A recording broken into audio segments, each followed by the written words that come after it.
नमस्कार। शांत हो जाए जरा, शांत हो जाए। भैया नारे बंद कीजिए 2 मिनट। माइक थोड़ा कमजोर है। मेरा काम आसान करिए, मुश्किल मत करिए, ठीक है। सबसे पहले मैं आप सबको दिल से धन्यवाद करना चाहता हूँ। आप यहाँ आए, भारत जोड़ो न्याय यात्रा में आपने अपनी ऊर्जा डाली, आपने अपना दम इस यात्रा में डाला। इसके लिए दिल से धन्यवाद करता हूं। आपने मेरी मदद की, बहुत बहुत धन्यवाद। पिछली यात्रा 1 साल पहले शुरू हुई। कन्याकुमारी से कश्मीर चले, 4,000 किलोमीटर चले, बारिश में, धूप में, सर्दी में, बर्फ में पूरा हिंदुस्तान देखने को मिला। और हमारे साथ लाखों लोग चले, 7-8 घंटा दिन में बात करते थे। 15 मिनट ऐसे जैसे मैं भाषण दे रहा हूं, शाम को हम भाषण देते थे। बहुत सारे लोग आए, कहा देखिए राहुल जी, आप कन्याकुमारी से कश्मीर चल रहे हो, रायबरेली, अमेठी, उत्तर प्रदेश, बिहार का क्या होगा, मिजोरम, नागालैंड, इन जगह का क्या होगा, आपको दूसरी यात्रा करनी चाहिए। इसलिए हमने मणिपुर से महाराष्ट्र तक दूसरी भारत जोड़ो न्याय यात्रा शुरू की है। मैं आपके सामने खड़ा हूं। अब आज मैं आपसे, शांत हो जाएं जरा, शांत हो जाएं। आज मैं आपसे सिर्फ 2-3 बात कहने आया हूं। सबसे पहले मैं आपसे पूछना चाहता हूं, ये देखो, ये बच्चे पोस्टर लिए घूम रहे हैं। ये देखो 6,800 शिक्षकों का ये सब लिए घूम रहे हैं। भैया शांत हो जाओ, शांत हो जाओ भैया प्लीज। ये लिए घूम रहे हैं, इस पे इन्होंने ओबीसी शब्द लिखा हुआ है। लिखा है, तुम कौन से वर्ग के हो? तुम ओबीसी वर्ग के, इस पे आ जाओ, खड़े हो जाओ।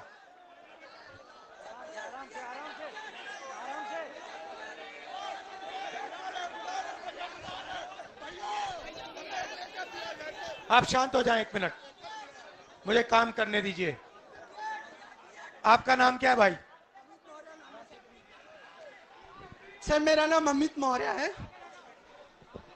ये जो कागज है अपना उठा के दिखाओ इन लोगों को। इसमें क्या लिखा है, अच्छी तरह पढ़ो इसको। इसमें क्या लिखा है आपने बताओ। ओबीसी एससी शिक्षकों को नियुक्ति दो। सर हम 2 साल से इको गार्डन में लगातार नहीं, तुम 2 साल से चक्कर काट रहे हो। ठीक है, खड़े हो। मौर्य जी, ये आपने पोस्टर पकड़ रखा है, ये कागज की कोई जरूरत नहीं, इसको हटाओ। ये आपने कोई जरूरत नहीं इसकी। देखिए, ये आपने पोस्टर पकड़ा हुआ है, एससी लिखा है, इसका क्या मतलब है? ओबीसी शब्द का मतलब बताओ मुझे। सर जो पिछड़े वर्ग से आते हैं उन्हीं को ओबीसी कहते हैं। हम लोग ओबीसी एससी जो है पिछड़े समाज से हैं। हम लोगों का जो है, सबसे पहले भाई माइक इस्तेमाल करना सीखो। इसको यहां पकड़ो, फिर बोलो। सर थोड़ा घबरा रहे हैं। घबराना नहीं है तुझे, तू बब्बर शेर है। घबराना नहीं है, घबराना नहीं है, घबराना नहीं है तुझे। अब मुझे बताओ ओबीसी क्या है?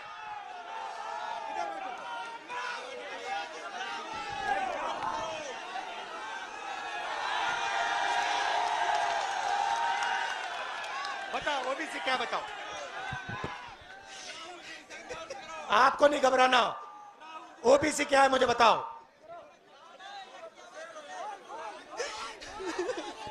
हम थक चुके हैं। बोलो। ओबीसी क्या है मुझे बताओ। रिलैक्स करो, शांत हो जाओ। ओबीसी का मतलब other backward caste, other backward caste. भाई ओबीसी की आबादी हिंदुस्तान में कितनी है ये बताओ। सबको मिला के ओबीसी एससी मिला के लगभग 85% है। सबको मिला के इसकी आबादी, इस बब्बर शहर की आबादी 50% है। बात समझ आई? इसकी आबादी 50% है। ये कागज फिर से दिखाओ मुझे। नहीं, दूसरा वाला, नीला वाला, ये पकड़ो। इस पे दूसरा शब्द क्या लिखा है? ये क्या लिखा है? एससी। जोर से। SC schedule caste. Schedule caste की आबादी कितनी? वो भी 15%। क्या? 15%। 50 और 15 कितना? 75, 65, 65। 8% आदिवासियों की है। 65 और 8 कितना हुआ? बोलो। 72। तो ये सुनो सुनो, इसकी आबादी 73% है। ये पोस्टर लिए घूम रहा है और ये रो रहा है। ये क्यों रो रहा है? ये क्यों रो रहा है? ये इसलिए रो रहा है क्योंकि ये पिछड़ी जात का है। ये इसलिए रो रहा है क्योंकि इस देश में इसके लिए कोई भविष्य नहीं है। सही बात बोली मैंने? इसका कोई भविष्य नहीं है और हमारा काम 73% का काम इसके लिए भविष्य बनाने का है। इस देश में दलित, पिछड़े, आदिवासी 24 घंटा दबाए जाते हैं, उन पे थूका जाता है, उनको धमकाया जाता है, उनके रास्ते बंद किए जाते हैं। यह सच्चाई है देश की। मैं आपसे पूछता हूं, 200 सबसे, आपसे पूछूंगा मौर्य जी, 200 सबसे बड़ी कंपनियां हिंदुस्तान में, अदानी वाली, अंबानी वाली, टाटा वाली, बिरला वाली, सुने होंगे नाम आपने। आगे पीछे देखो, नाम दिख जाएंगे। मुझे बताओ मौर्य जी, इन 200 कंपनियों के मालिकों की लिस्ट में मौर्य जात के कितने लोग हैं बताओ? कोई नहीं है सर। भाई और बहनों, मौर्य जात का कोई नहीं है। चलो बताओ भैया, यादव कितने? कोई नहीं है। बताओ पासी कितने? कोई नहीं है सर। जाटव कितने? कोई नहीं है। आदिवासी कितने? कोई नहीं है सर। कुर्मी कितने? कोई नहीं है सर। लोधी कितने? कोई नहीं है। भाई और बहनों, 50% आपकी आबादी है। 200 सबसे बड़ी कंपनियों के मालिक में ना एक ओबीसी, ना दलित, ना एक आदिवासी। अब मौर्य जी मुझे कहेंगे, देखो भैया, मैं मालिक नहीं बनना चाहता, मैं तो मैनेजमेंट में जाना चाहता हूं। तो बताओ मौर्य जी, 200 सबसे बड़ी कंपनियों के सीनियर मैनेजमेंट में आपके कितने लोग? कोई नहीं है सर। जोर से बोलो। कोई नहीं है। कोई नहीं है। तो मैनेजमेंट में कोई नहीं, मालिकों में कोई नहीं। 73% आबादी का हिंदुस्तान की सबसे बड़ी 200 कंपनियों में कोई नहीं। अब भैया मौर्य जी बताओ, प्राइवेट अस्पतालों के मालिकों में से मौर्य कितने? मुझे किसी का पता नहीं है मौर्य। कोई नहीं, मैंने लिस्ट निकाली है, कोई नहीं। अब बताओ, प्राइवेट यूनिवर्सिटी कॉलेजेस के मालिक में 73% के कितने? कोई भी नहीं। अच्छा बताओ, हाई कोर्ट में 650 हाई कोर्ट जज हैं, उनमें से बता दो मौर्य कितने? एक भी नहीं है। मुझे बताओ मौर्य जी, ये मीडिया वाले चक्कर काट रहे हैं, इनके मालिकों में से मौर्य कितने? कोई भी नहीं है। ओबीसी कितने? कोई भी नहीं है। दलित कितने? कोई भी नहीं है। पिछड़े कितने? कोई भी नहीं है। अब बताओ, मीडिया में कोई नहीं, सबसे बड़ी कंपनियों में कोई नहीं, तुम कोर्ट्स में कोई नहीं, तो मौर्य जी तेरे आदमी हैं कहां? कहीं नहीं है सर। तेरे आदमी मजदूरी करने देश में। मनरेगा की लिस्ट निकालो, ओबीसी दिखेंगे, दलित दिखेंगे, आदिवासी दिखेंगे, कॉन्ट्रैक्ट लेबर की लिस्ट निकालो, ओबीसी दिखेंगे, आदिवासी दिखेंगे, दलित निकलेंगे। अब सुनो, अब मैं आपको बताता हूं, तुम लोग ये कागज लिए बैठे हो ना, पेपर लीक वाले, हेलो जरा, आनंद मौर्य, मौर्य जी बैठे रहो, मौर्य नीचे नहीं बैठना, ऊपर बैठना है। अब मौर्य जी, अब मैं आपको बताता हूं ये पेपर लीक में क्या हो रहा है। बात समझनी है आप लोगों को, समझनी है। अब 73% ने, 73% कौन है? दलित, आदिवासी, पिछड़े। उसमें 15% आप माइनॉरिटी जोड़ दो, ठीक है? सिख, मुस्लिम, ईसाई, ये सब जोड़ दो, और 4-5% गरीब जनरल कास्ट के जोड़ दो, ठीक है? तकरीबन हिंदुस्तान की 90% आबादी। अब ये क्या करते हैं, इनको सबसे पहले एक झूठ बताया जाता है। छोटे छोटे बच्चे पैदा होते हैं, इतने बड़े, उनको कहा जाता है बेटा तू अगर पढ़ाई करेगा, आजा बेटा तू अगर पढ़ाई करेगा, आईएएस में, आईपीएस में, रेलवे में, इधर उधर नौकरी मिलेगी। ठहर जाओ ठहर जाओ ठहर जाओ ठहर जाओ, सुनो। उसको कहा जाता है, इतने बड़े बच्चे को कहा जाता है बेटा तू पढ़ ले, तेरे बाप के जेब में से 5-6 लाख रुपए निकालकर प्राइवेट कॉलेज में डाल दे, प्राइवेट यूनिवर्सिटी में डाल दे, कोचिंग सेंटर में डाल दे, और फिर तुझे आईएएस, आईपीएस, वो देखो बीजेपी वाले झंडा उठाएं, हेलो हेलो,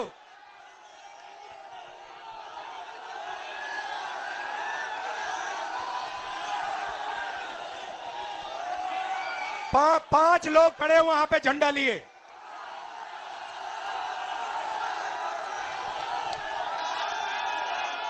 वो देखो झंडा भी डाउन कर दिया। तो उनको कहा जाता है बेटा बड़े होके आईएएस में जाओगे, पुलिस में जाओगे, इधर उधर जाओगे। आप 5 लाख 10 लाख रुपए डालते हो और फिर क्या होता है, आपका पेपर लीक हो जाता है और वही 2-3-5% लोगों को % मार्क्स मिल जाते हैं बिना कोई काम किए, आप देखते रह जाते हो।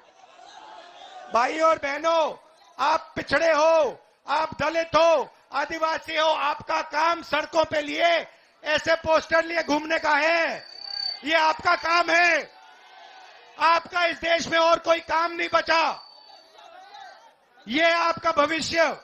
मैं वाराणसी गया, वाराणसी में देखा मैंने, रात को बाजा बज रहा है, ठहर जा, बाजा बज रहा है, वहां पे शराब पिए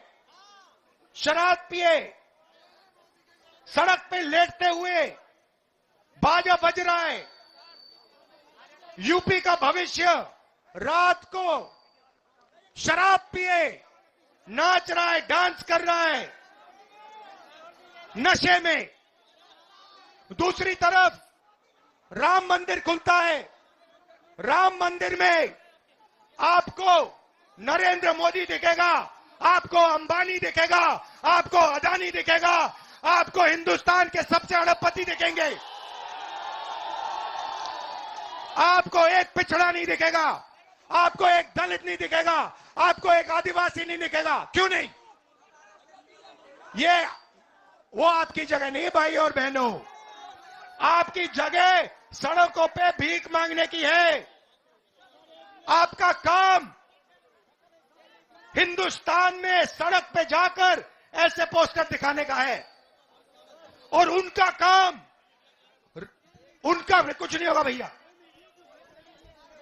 उनका काम पैसा गिनने का है। आपके बच्चे जीएसटी देते हैं, आप जीएसटी देते हो, मीडिया के आप, नाम क्या आपका? हाँ, आप शिव प्रसाद जी हैं। आपके मालिक का क्या नाम है? आपके मालिक का क्या नाम है? क्या नाम है? नाम बताओ, नाम बताओ। ओए मारो मत यार, मारो मत उसको, मारना नहीं है, मारना नहीं है। नाम बताओ उसका।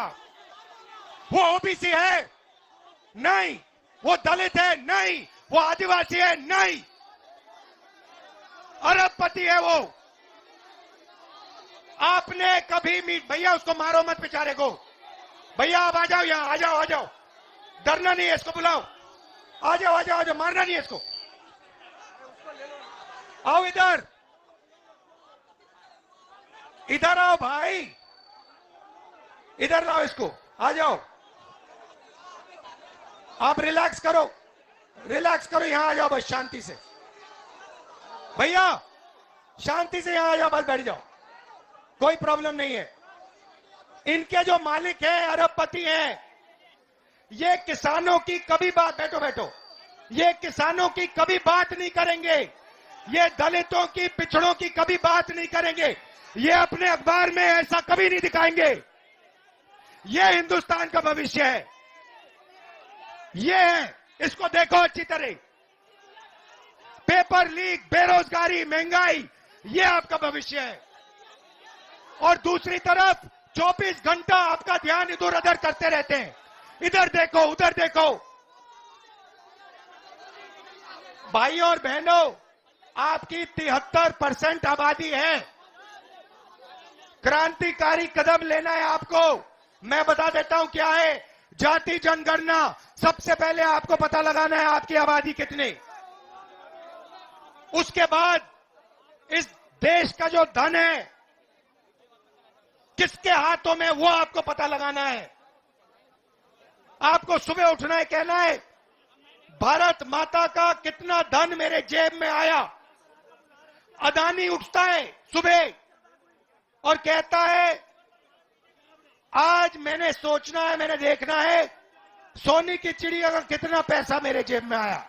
यही सवाल आप सबको अपने आप से हर रोज पूछना पड़ेगा। जब तक आप ये सवाल नहीं पूछोगे तब तक आप लोग प्रगति नहीं कर सकते हो। आपका 24 घंटा बेवकूफ बनाया जाता है, 24 घंटा। ये मौर्य जी खड़े हैं, मौर्य जी आपको डरना नहीं है, आपको जाति जनगणना के लिए लड़ना है। जाति जनगणना से आपकी आबादी के बारे में पता लगेगा, जाति जनगणना से आपको पता लगेगा कि देश के बड़ी कंपनियों में आपके लोग कितने हैं, मीडिया में कितने लोग हैं, ये सब पता लगेगा। उसके बाद क्रांतिकारी काम शुरू होगा, फिर इस पोस्टर की जरूरत नहीं होगी। समझे बात? घबरा गए हैं? डरना नहीं है, ठीक हो? क्या हो गया? हाँ, घबराहट नहीं है, डरो नहीं, कुछ नहीं होगा। तो ये मैं आपको मैसेज देना चाहता था। आप राम मंदिर की बात होती है, 24 घंटा राम मंदिर की बात होती है, वहां पे आपने किसान को देखा, आदिवासी राष्ट्रपति को देखा, दलित को देखा, अंबानी को देखा, अदानी को देखा, अमिताभ बच्चन को देखा, शाहरुख खान को देखा। ये हैं 2-3% जो देश को चलाते हैं। आप लोगों को जो आपका हक है वो लेना है। 73% को खड़े होके अपना हक लेना है, और हक लेने का पहला कदम जाति जनगणना है, भूलो मत। आप सबका दिल से धन्यवाद। न्याय यात्रा में हमने शब्द न्याय इसलिए जोड़ा है, आपके खिलाफ अन्याय, नहीं जाना कहीं, आपके खिलाफ अन्याय हो रहा है। आपको हर रोज आपकी बेइज्जती की जा रही है। यह आपके बच्चों का भविष्य नहीं हो सकता, ये मैं मानने को तैयार नहीं हूं। धन्यवाद। जय हिंद।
की आदिवासियों की 73% आबादी है। और आप किसी भी संस्था को देखिए, हिंदुस्तान के सबसे बड़े बिजनेसेस को देखिए, कोर्ट्स को देखिए, जुडिशरी को देखिए, मीडिया को देखिए,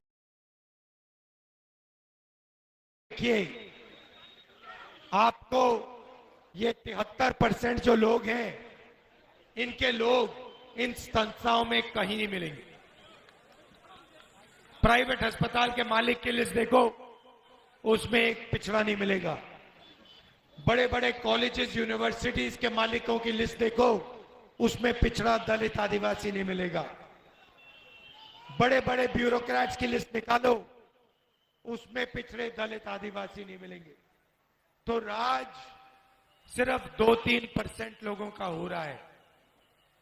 आप लोगों को महंगाई, बेरोजगारी सहनी पड़ती है, और ये जो 2-3% लोग हैं, ये मजे लेते हैं, अरबपति हैं, इनका हिंदुस्तान है। आपने राम मंदिर का इनॉग्रेशन देखा? उसमें आपको कोई पिछड़ा दिखा?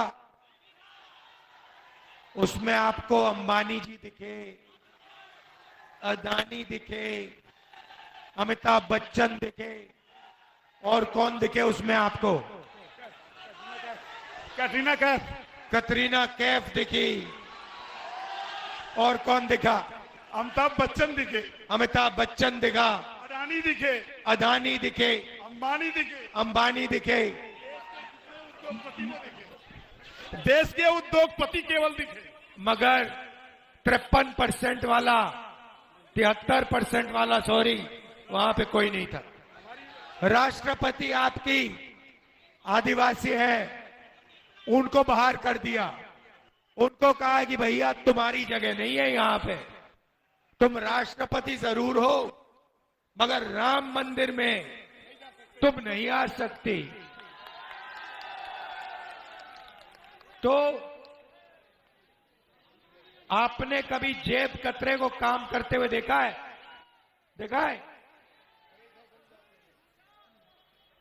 क्या नाम है तुम्हारा? यादव जी खड़े हुई ऊपर जीप पे।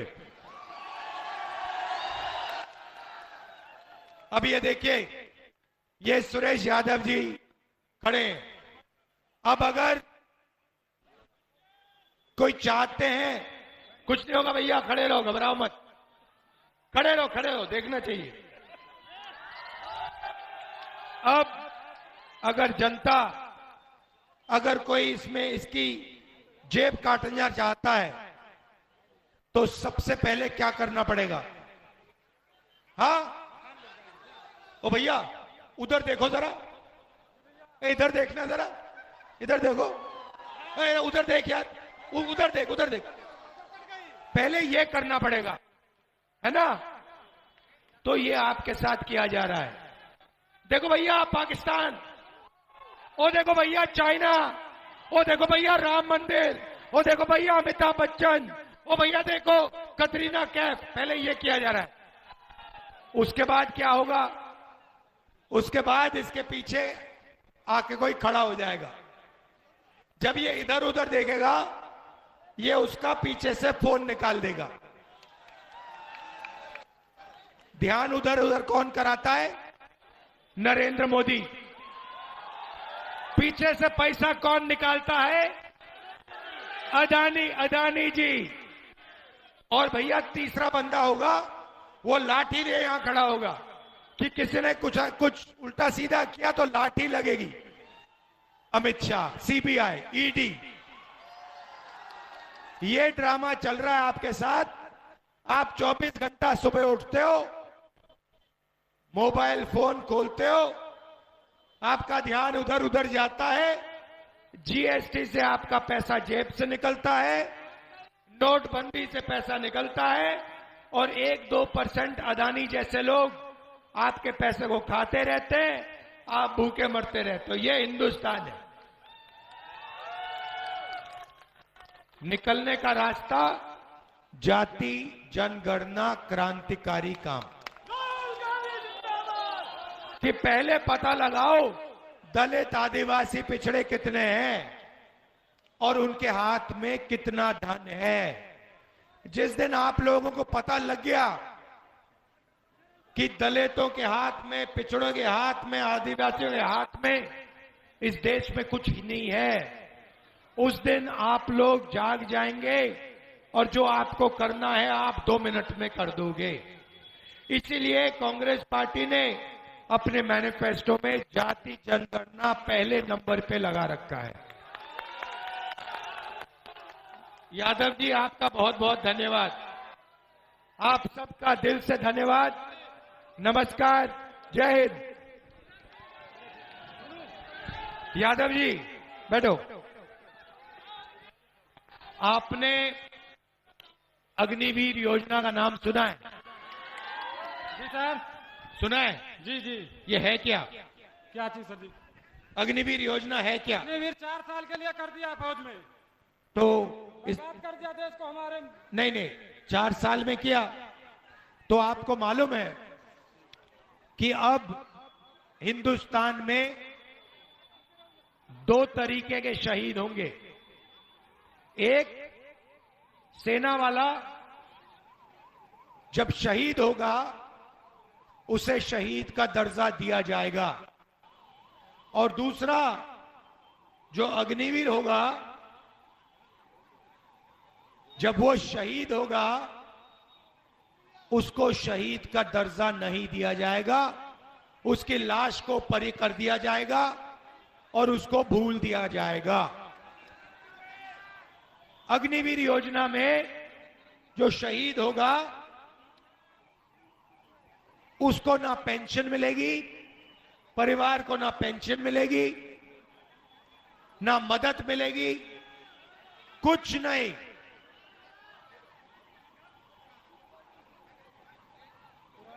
अग्निवीर कौन बनेगा? मैं आपको बताता हूं। जाएंगे सब अंदर,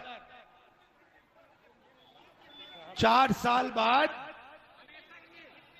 4 में से 3 को लात मार के बाहर भगा दिया जाएगा। कहा जाएगा तुम्हारी यहां कोई जरूरत नहीं है, और 4 में से 1 बंदा सेना में जाएगा।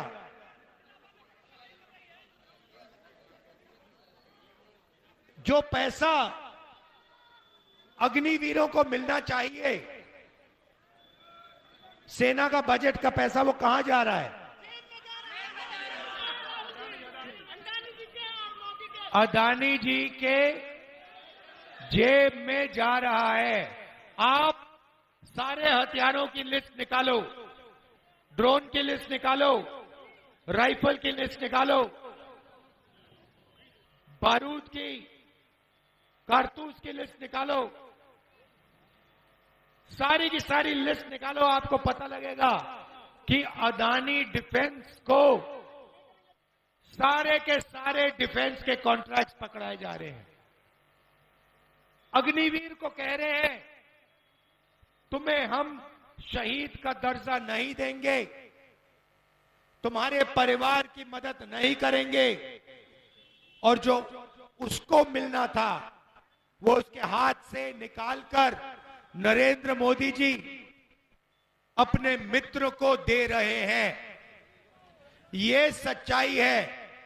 मैंने ये बात पार्लियामेंट में बोली, आपने भाषण देखा होगा, मुझे लोकसभा से निकाल दिया, मेरी सदस्यता रद्द कर दी।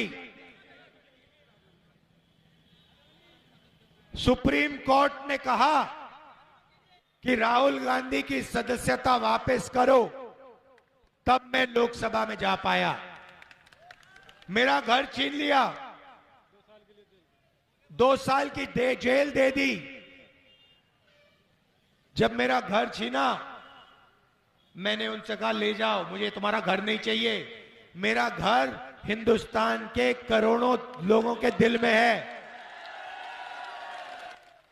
मैं आपको दिल से धन्यवाद करना चाहता हूं और आपसे कहना चाहता हूं, आप अपने हक के लिए लड़िए, आप खड़े हो जाइए।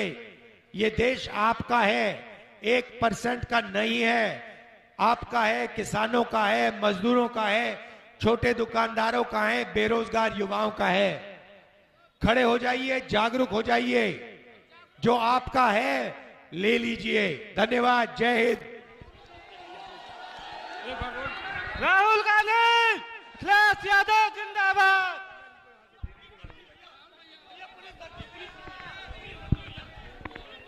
आइए, आप बोलिए, आइए आइए, आ जाओ। पुलिस भर्ती के बारे में आप बोलना चाहते हो, बोलो। लीक हो गया पेपर देने गए थे, वहां लीक हो गया। नहीं, आप जनता को बताओ, आपने एग्जाम लिया, आपने एग्जाम लिया, तो आप जनता को बताओ कि आपने कितने साल कोशिश की।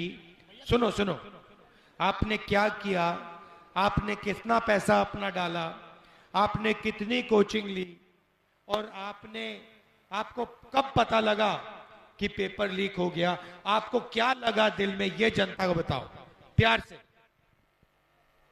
भैया पेपर 4 बार मैंने अटेम्प्ट किया था, तीसरी बार ये अटेम्प्ट करना था। दोबारा पेपर से 1 दिन पहले ट्विटर पर पेपर लीक हो जाता है। और जब आपने ये पैसा दिया, आपने ये मेहनत की, और जब आपने देखा कि आपकी मेहनत ट्विटर पे लीक हो गई, खत्म हो गई, तो आपको क्या लगा? भैया हम भी खत्म हो गए, कोई मेरा सहारा नहीं था भैया, पेपर लीक था भैया, कोई नहीं कर पाया, आप ही मदद करिए, हम सबके नायक हैं। तो ये है हिंदुस्तान के युवा की हालत। पेपर लीक, बेरोजगारी, महंगाई, इन चीजों का आपको सामना करना पड़ रहा है। आप सबका धन्यवाद, आपका धन्यवाद। नमस्कार, जय हिंद।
कोई फरियाद नहीं, रोज पसीना बहाए अपमान सहे, गरीब का घर फिर भी आबाद नहीं। कहाँ है न्याय,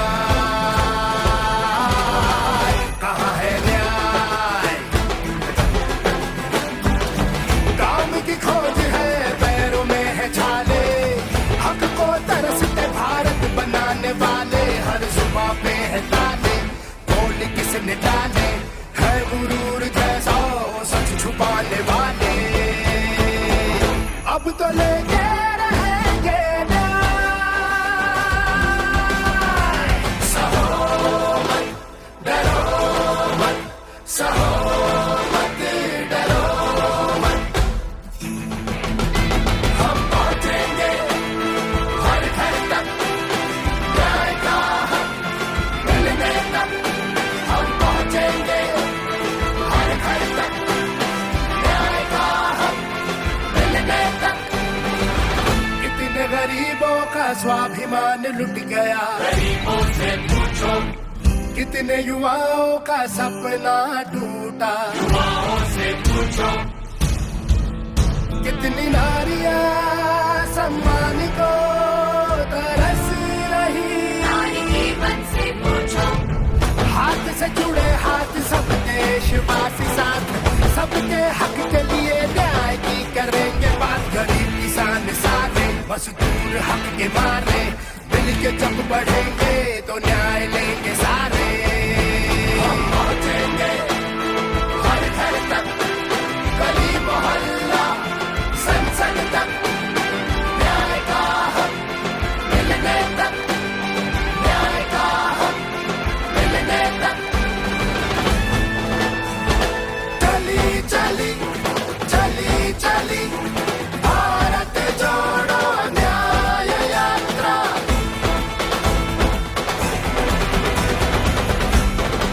भारत जोड़ो न्याय यात्रा, पहुंचेंगे हम घर घर तक, न्याय का हक मिलने तक।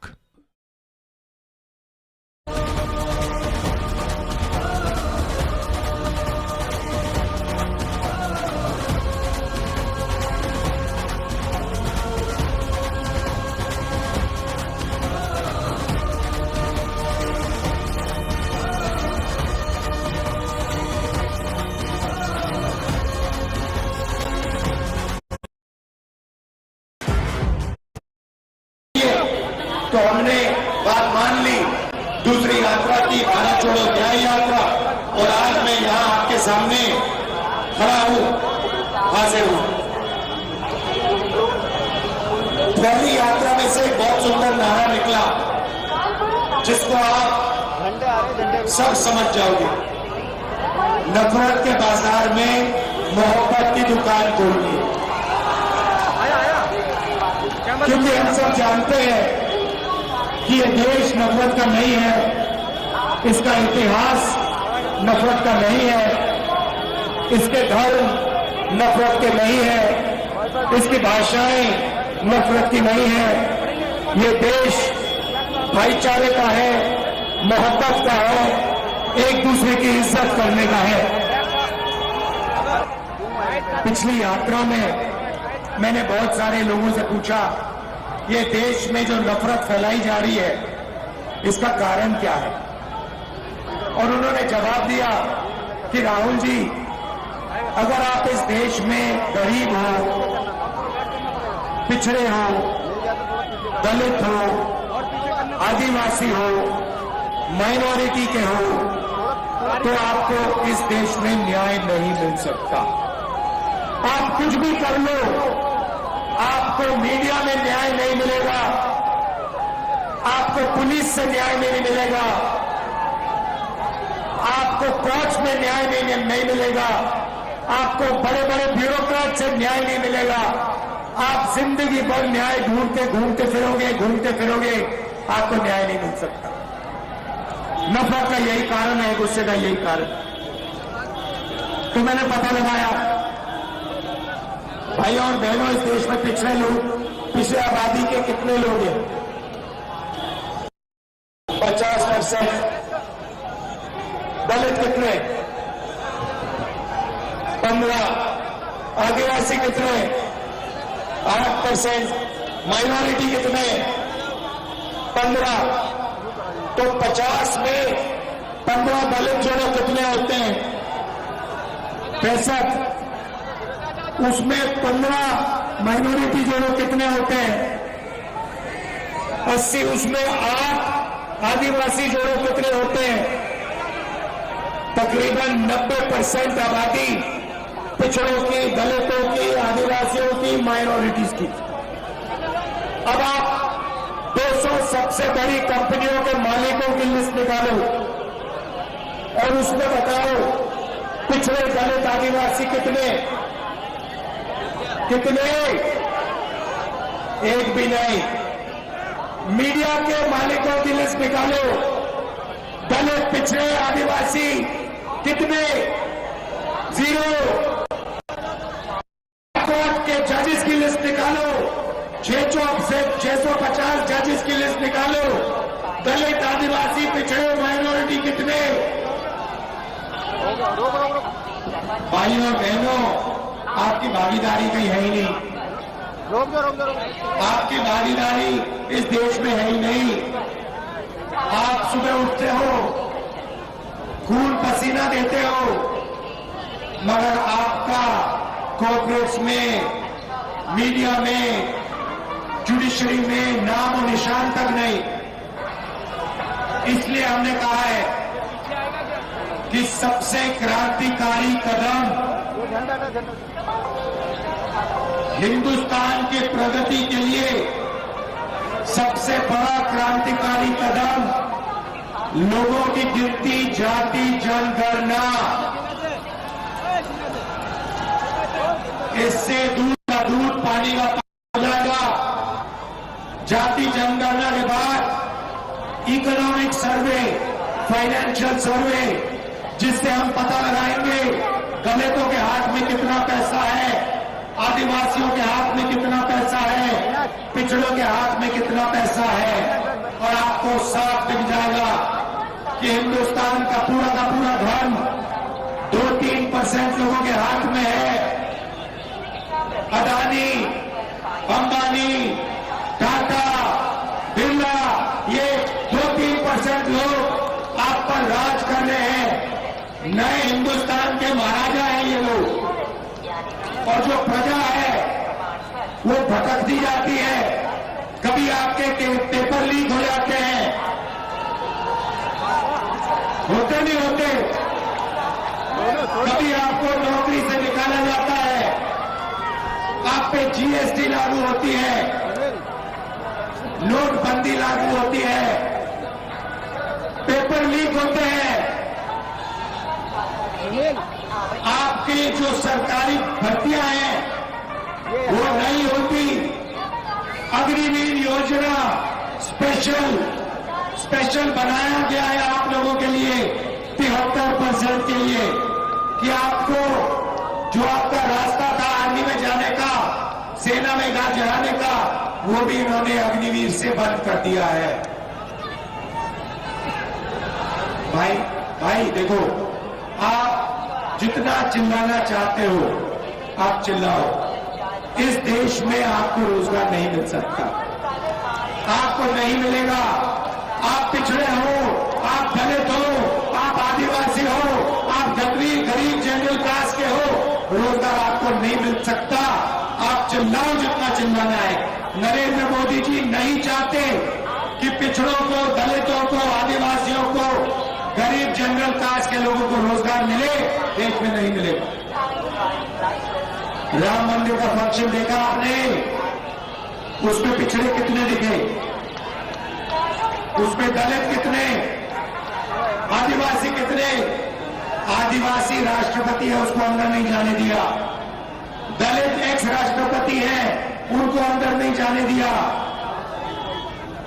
ये कैसा राम राज्य है जिसमें 90% को रोजगार नहीं मिल सकता, लोग भूखे मर रहे हैं। मीडिया में आपका कोई नहीं, बड़े बड़े उद्योगों में आपका कोई नहीं, किसी संस्था में आपका कोई नहीं, ब्यूरोक्रेसी में आपका कोई नहीं, राम मंदिर की ओपनिंग में आपका कोई नहीं। वहां पे आपने अंबानी को देखा, राम मंदिर में देखा अंबानी को, अदानी को देखा, मोदी को देखा, अमित शाह को देखा, गरीब किसान को देखा, मजदूर को देखा, भूखे को देखा, नंगे को देखा? नहीं। तो ये मैं आपसे कहना आया था, क्रांतिकारी काम करना है, जाति जनगणना, इकोनॉमिक सर्वे, उसके बाद जो 90% है उनका यहां पे राज होना शुरू हो जाएगा। आप सब दूर दूर से आए, दिल से आपका धन्यवाद, नमस्कार, जय हिंद। भारत जोड़ो यात्रा में आपने अपनी शक्ति दी, अपना प्यार दिया,